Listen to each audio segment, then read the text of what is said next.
Imagine this, a barefoot boy in ragged clothes, herding goats across the scorching sands of the Libyan desert, with nothing but the wind and the stars for company.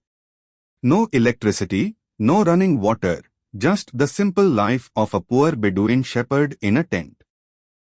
Fast forward 4 decades, and that same boy is addressing the United Nations in a flowing robe, calling himself the King of Kings of Africa, defying superpowers, funding revolutions around the globe, and ruling his country with absolute, iron-fisted control. He transformed Libya from a sleepy kingdom into a radical experiment in direct democracy, or so he claimed, while building a cult of personality that turned him into both hero and villain on the world stage. This is the extraordinary, controversial, and ultimately tragic story of Muammar Gaddafi, the shepherd boy who became Libya's longest-serving and most enigmatic dictator.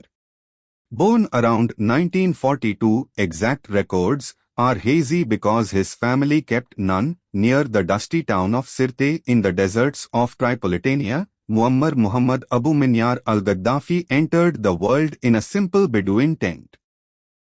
His father, Muhammad Abdul Salam bin Hamd, scratched out a meager living herding goats and camels for the small Qadadfa tribe, descendants of Arab Ashraf with roots tracing back to the lineage of Musa al-Kazim. His mother, Aisha bint Niran, raised him alongside 3 older sisters. He was their only surviving son. Life was nomadic, illiterate, and harsh under the lingering shadow of Italian colonial rule that had ended just a few years before. Gaddafi later recalled how the desert shaped him, teaching solitude and resilience. His earliest education came not from books, but from a local Islamic teacher who drilled Quranic verses into him under the open sky. When he was old enough, his father sent him to elementary school in Sirte.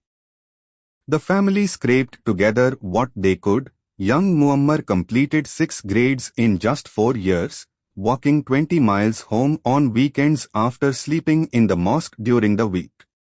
City kids bullied the desert boy for his rough ways, but he pushed on, transferring to Sabha in Fejan where his father found work as a caretaker. There, in secondary school, Gaddafi found his fire. Egyptian teachers smuggled in newspapers and tuned radios to Cairo's voice of the Arabs. He devoured stories of Gamal Abdel Nasser's revolution in Egypt, the 1956 Suez Crisis, and the dream of Arab unity. Nasser became his hero. He read the philosophy of the revolution, like a Bible, organized student protests, including one in 1961 against Syria's break from the United Arab Republic that got him expelled for smashing hotel windows, and dreamed of toppling the corrupt monarchy back home. By 1963, Gaddafi had dropped out of a brief stint studying history at the University of Libya in Benghazi and joined the Royal Military Academy. The army was one of the few ladders for a poor Bedouin boy to climb. British trainers noted his insubordination. He refused to speak English at first and wore traditional robes, but he graduated as a communications officer in 1965. Secretly, he and a tight circle of loyal friends, including Abdul Salam Jalaud, formed the Free Officers Movement modeled on Nasser's group. They operated in cells, pooled their salaries, gathered intelligence, and waited. In 1966, Gaddafi even trained in Britain for 9 months, learning English, playing football, but returning more convinced than ever that Western influence was poisoning the Arab world. Back in Libya, King Idris I's regime was crumbling under corruption, tribal favoritism, and a pro-Western tilt that ignored the 1967 Six-Day War humiliation. Protests shut down all terminals. The CIA watched for coups but missed the quiet signals from this band of young captains. On 1 September 1969, While the king was in Turkey for medical treatment, Gaddafi's men struck in what they called Operation Jerusalem. With barely 70 officers and some enlisted men, they seized airports, radio stations, and barracks in Benghazi and Tripoli in a stunningly bloodless coup that took just hours. No shots fired in anger. Crown Prince Hassan was arrested politely. Gaddafi, then just 27, stepped to the microphone and broadcast the news that would change everything. People of Libya, your gallant army has toppled these idols. In the name of the people, freedom, socialism, and unity, the Libyan Arab Republic was born. The monarchy was gone overnight. What followed was a whirlwind of consolidation that turned the shepherd boy into the undisputed leader. Gaddafi became chairman of the 12-man Revolutionary Command Council, promoted himself only to colonel out of symbolic humility, and purged monarchists through people's courts. Italians and Jews were expelled in 1970, their assets seized in a day of vengeance. Political parties, unions, and independent newspapers vanished. In 1973 he launched the Popular Revolution, dissolving laws, arming the people through committees, and unleashing a cultural purge. But his real blueprint came in the 3 slim volumes of the Green Book, published between 1975 and 1979. Volume 1 rejected parliaments and parties as frauds. Representation is fraud, he wrote. True democracy meant direct rule through basic people's congresses and people's committees, every citizen debating and deciding, no representatives. The whole is the legislature for the whole. Volume 2 preached a unique socialism, no wages, no exploitation, just partnership in production.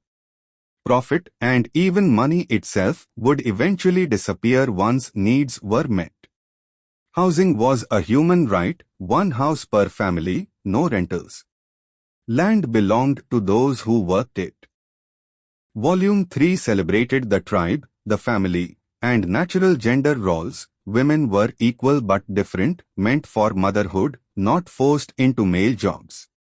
He even predicted black people would one day dominate the world because of their culture and climate.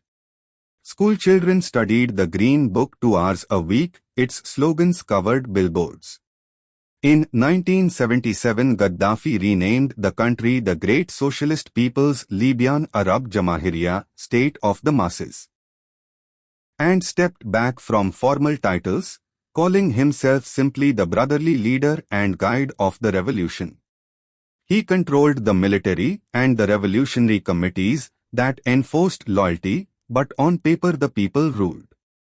Those early years brought real change that many Libyans still remember fondly. Oil was nationalized step by step, 51% of foreign stakes by 1973, and revenues poured in. GDP skyrocketed from $3.8 billion in 1969 to $24.5 billion a decade later. Per capita income leaped from $40 in 1951 to over $8,000.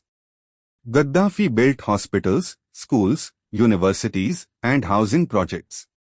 Literacy soared. Malaria was eradicated. Women entered the workforce, and even the military, child marriage was banned. Minimum wages doubled. Electricity reached remote villages. For the first time, ordinary Libyans had free health care, free education, and subsidized food and fuel. He redistributed land in a green revolution and tried to make Libya self-sufficient in agriculture. Internationally, he chased pan-Arab unity with Egypt and Syria, though federations collapsed. He expelled British and American bases in 1970, turning Wheelus Air Base into a symbol of liberation. But the peak also hid growing controversies. Gaddafi funded liberation movements worldwide, from the IRA to the ANC, Palestinian groups, and even the Red Brigades, insisting in interviews that he supported freedom fighters, not terrorists. A freedom fighter has a land that is occupied. A terrorist is someone who wants to kill people, he told one reporter. Libya was linked to the 1988 Lockerbie bombing of Pan Am Flight 103, which killed 270. For years, Gaddafi denied personal involvement, but in 2003 Libya accepted responsibility and paid $2.7 billion in compensation to lift sanctions. Years later, his former justice minister claimed Gaddafi had personally ordered it. Support for groups like Abu Nidal and plots abroad earned Libya the label of rogue state. At home, dissent was crushed.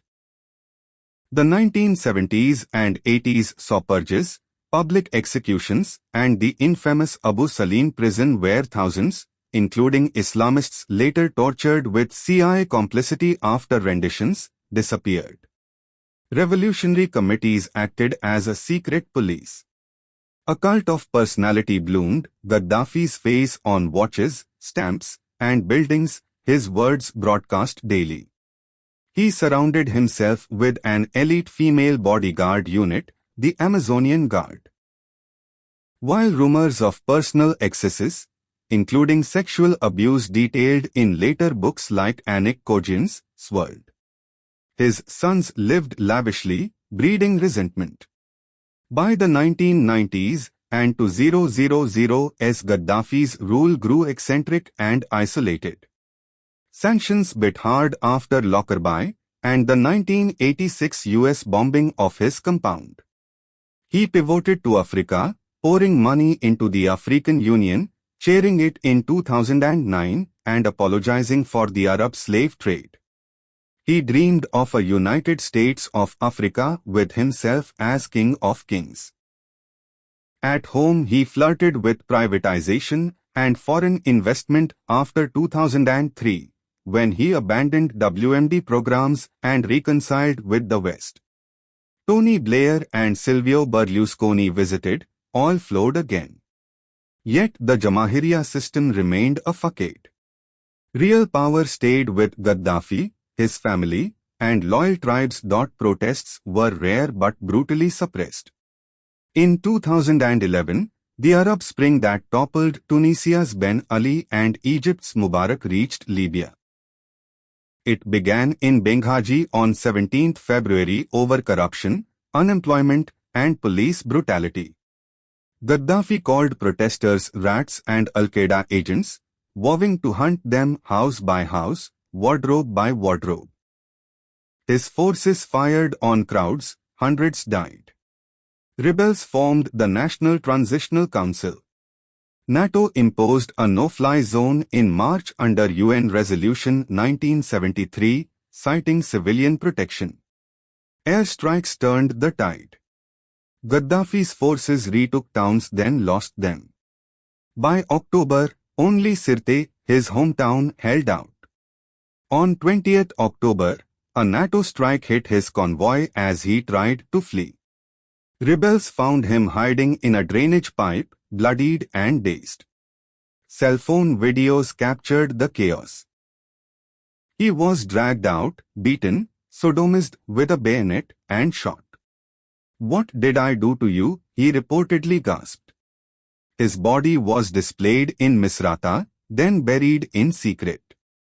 The brotherly leader was dead at 69. Gaddafi's legacy is as divided as the man himself. To some, he was a visionary anti-imperialist who used Libya's oil for his people, free education, healthcare, and homes that lifted millions from poverty.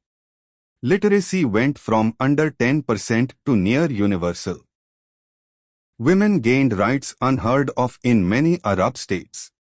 He stood against Western domination, funded African development, and preached a third universal theory that rejected both capitalism and communism.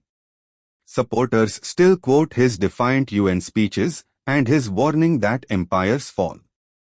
To others, he was a brutal dictator whose cult of personality, secret police, and capricious rule left Libya without real institutions, political parties, or civil society. Prisons overflowed with the disappeared. Billions vanished into family pockets while the economy stagnated under sanctions and mismanagement. His fall plunged the country into chaos, civil wars, militias, and open slave markets that many blame on the power vacuum he created. Post-2011 Libya became a failed state, a warning that revolutions without preparation breed worse suffering. The lesson from Gaddafi's life is timeless. Charisma and oil wealth can build a personal empire, but without genuine institutions, it crumbles violently. Absolute power, even wrapped in the rhetoric of the authority of the people, corrupts absolutely. The shepherd boy who rose on the dream of unity and justice died in a ditch, betrayed by the very system he claimed to embody. His story reminds us that history's most dramatic rises often end in the most human of falls. And that the desert, which once nurtured a dreamer, can swallow even the mightiest of kings.